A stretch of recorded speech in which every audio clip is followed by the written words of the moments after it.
se potem tudi dokončno opredelimo do te opredelitve. V Slovenski ljudski stranki smo tu že tudi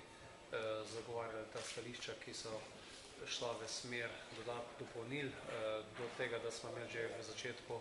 zelo veliko pripomb na samo izločitev te ženske pokojnine, ki je izpadla iz sistema. Sedaj pa tudi, mislim, nekaj teh priporočil, ki smo jih sami podali, je bilo povzetih, v veliki meri pa mislimo, da še ne, in tako da v tem primeru zagotovo ljudska stranka pokojninske zakonodaje ne bo podprla. Mislim pa, da bo danes odločili o tem, ali bomo nasprotovali ali pa se vzdržali, glede na to, da se zavedamo, da je ta reforma potrebna, da pa najbrž bi bilo potrebno še marsikaj postoriti v tem zakonu, glede na to izhodišče, na drugi strani pa tudi pričakujemo od vladne koalicije,